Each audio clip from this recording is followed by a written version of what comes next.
Direito Penal, Lei Penal no Espaço. Continuando o estudo da Lei Penal no Espaço, falando ainda do lugar do crime, vamos determinar algumas definições, entretanto vamos deixar elas mais claras nesse tópico, pois, conforme a conduta relacionada ao resultado, podemos classificar os crimes em crimes de espaço máximo, crimes de espaço mínimo e crimes plurilocais. Os crimes de espaço máximo, também conhecido como crimes à distância, conforme já vimos, são aqueles cometidos em outro país e são regulados pelo artigo 6º do CP, bem como o artigo 7º, conforme estudado. Já os crimes de espaço mínimo são aqueles cometidos no mesmo local. Já os crimes plurilocais, eles são crimes executados em locais distintos, entretanto, são realizados dentro do mesmo país e, conforme apontado, eles são regulados pelo artigo 70 do CPP. Dessa forma, não podemos confundir essas classificações. E conforme vimos, a teoria adotada no Brasil é a teoria pura da ubiquidade ou teoria da ubiquidade, ou ainda teoria mista, teoria unilateral ou teoria unitária, determinada no artigo 6º do Código Penal, que diz que o lugar do crime é o lugar da ação ou da omissão, bem como o lugar do resultado.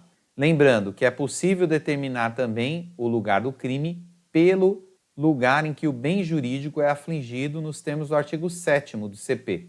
Dessa forma, teremos que, para o caso de tentativa, o lugar da persecução penal será o Brasil se o agente houver realizado um ou mais atos executórios dentro do território nacional.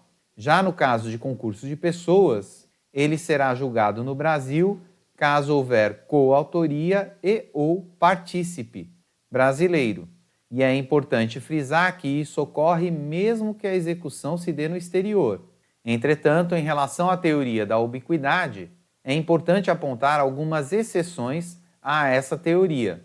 Nesse caso, teremos que, em relação aos crimes conexos, que são crimes relacionados entre si, que estudaremos mais adiante, eles são considerados como crimes individuais e a competência será de cada país em relação a cada crime, levando em consideração, obviamente, as regras que foram estudadas. Já em relação aos crimes plurilocais, em que os atos são cometidos em comarcas diversas, ele é regulado pelo artigo 70 do Código de Processo Penal, que determina que a competência será, de regra, determinada pelo lugar em que se consumar a infração, ou, no caso de tentativa, pelo lugar em que for praticado o último ato de execução.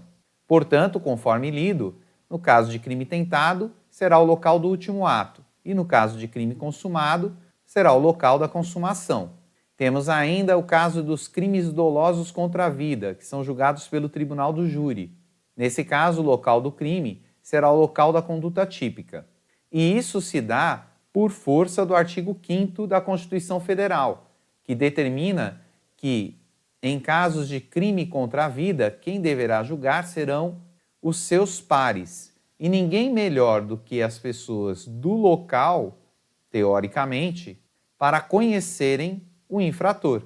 Temos ainda as infrações de menor potencial ofensivo, que é regulado pelo artigo 63 da Lei 9.099.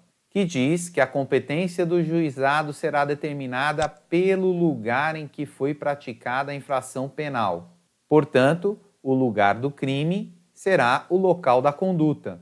E como podemos observar, tanto em relação aos crimes dolosos contra a vida, quanto em relação aos crimes de infração de menor potencial ofensivo, é adotada a teoria da atividade. Temos ainda os atos infracionais, que são infrações cometidas por crianças ou adolescentes, que é regulada pelo artigo 147, parágrafo 1º do ECA, que determina que a competência será determinada nos casos de ato infracional, será competente a autoridade do lugar da ação ou omissão, observadas as regras de conexão, continência e prevenção. Portanto, o local do crime será o local da ação ou da omissão.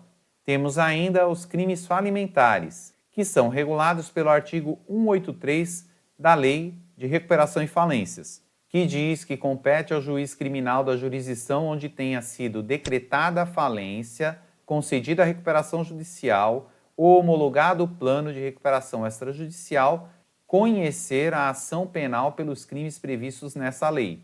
Dessa forma, o local do crime será o local onde houver a decretação de falência, ou mesmo a recuperação judicial ou ainda a recuperação extrajudicial.